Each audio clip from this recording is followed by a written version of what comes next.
Hi everyone, it's me, TheDomotaku, and today we're talking about all the new anime on the block. Reusing the same jokes. Today we're talking about the Death March to the alternate parallel world Rhapsody. I don't know the English title, I'm sorry, but then the Japanese title is also pretty much too long for me to remember. But Death March to a parallel world, the anime where you have another person go from normal world into a parallel world, isekai, video game world, that anime, right?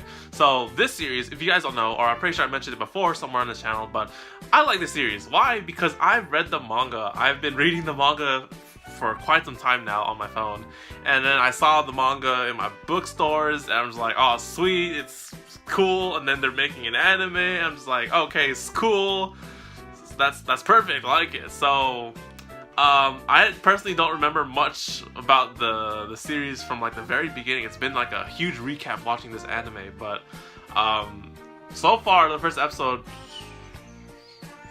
is pretty standard, I guess. I don't know how to put it, but then it's going the same way I expected it from the manga, to be honest, because I'm a manga reader, not like unlike some people. If you guys read the manga, then you guys know what's up already with this series. But if you guys do not read the manga, then what's your impression of this show? Because I'm kind of curious to know.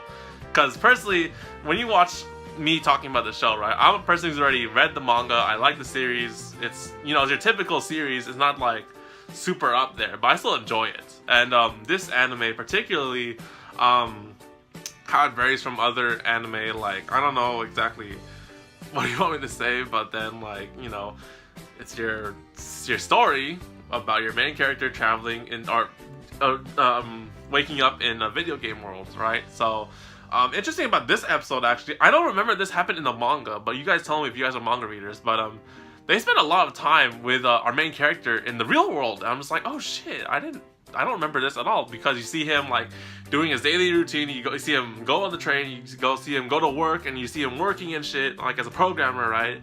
And then you see him talking to other people, and then his boss talking about like planning for the game. You see him do actual shit, and then just like towards the middle of the show, or middle of the episode, right, go to sleep because he's doing a death march. So I actually know what a death march is thanks to Blue Reflection. I love that game so much. So death marches apparently are like a legit thing in Japan, and if you guys know about like how like working and the societal like norms are in Japan for like work and like employment, then you kind of know what like the name implies, right? So death march is apparently like as they imply in the show, it's like a freaking just like huge like grind for like working and shit. Like they're trying to like get this like their work done, and they're not taking any breaks and shit. It's a march for completing their work, and like to the point where they could probably die. Maybe, I don't know if that's the truth. I forgot exactly the 100% definition, but essentially, yeah, they're like, it's a march of just continuous and spontaneous work. They don't sleep, or they do sleep, but then they don't like go home. They barely get rest and shit, and you see them there for like 30 hours. You see people on the chairs like sleeping and shit, and then you see them on the floor sleeping, and I was like, damn dude, the working is like so rough in Japan. And that's how it is, to be honest. This anime is just like fully like visualizes that. And like, yeah man, they're working, they sleep there, people have not seen their family and shit. I'm just like, damn, that's hardcore. So yeah, that's the death march, and essentially he's doing this death march to finish programming and taking out bugs and shit for 2 games, and then eventually he gets to sleep after like 31 hours or days. I don't remember what he said in the anime. I think it's hours, 31 hours, and then he goes to sleep, and then all of a sudden he wakes up in the game world, and I'm just like, damn dude, that's like rough. So if that's how it happened in the manga, then that's pretty rough. You just fall asleep and you wake up in your game world. So I don't know if you're dead or if you're dreaming, but he's probably not dead because he thought it was a dream. He got injured in the dream, and then he freaking OP, like, used this OP meteorite bomb skill that killed a bunch of enemies, and then he went from level 1 to level 310. So that's normal. I expected that to happen in the anime. That's exactly what happened. You know, he's testing out the stuff in the game, like the menu system and the settings and systematics and stuff. He gets attacked, and then he uses the OP bomb meteorite skill, which they implanted as a bug or for new players, right? And he goes from 1 to 310. So he's OP as fuck. His skills strength 999. He's level 99. He's Endurance 999. He's OP. He's like the strongest character in this game. Period. There probably is not anyone stronger than him in this game.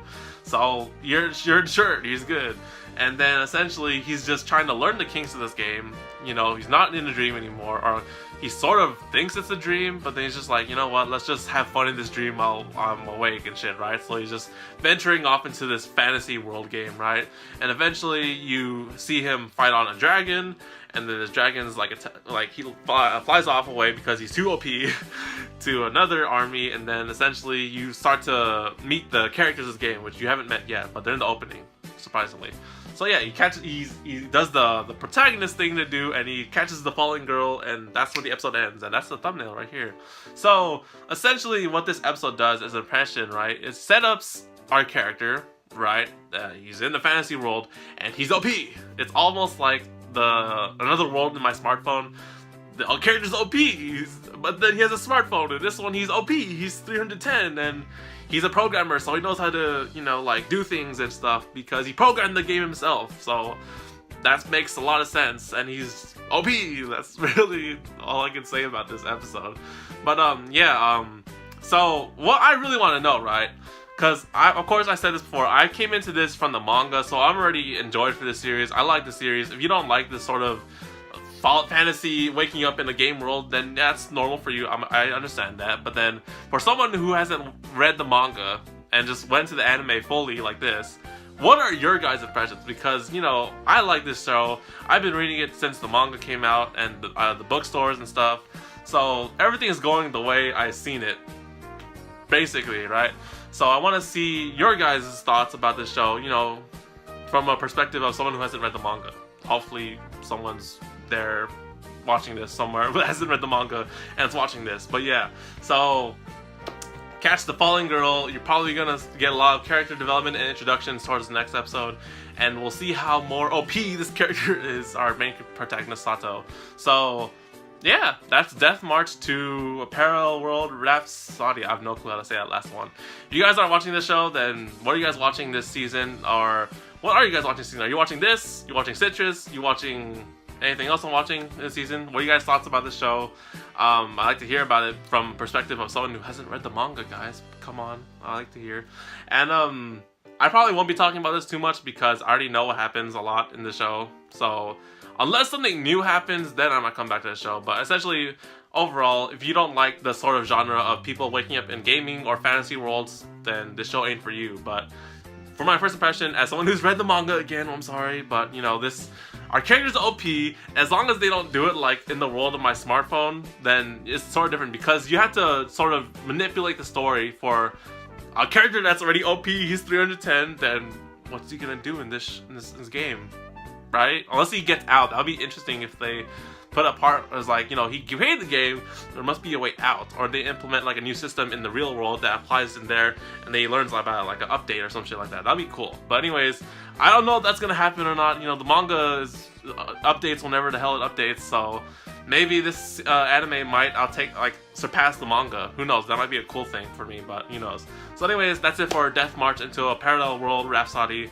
Don't do death marches, guys, and I'll see you guys there in the next video on the TheDomotaku channel. So take it, guys, and matane.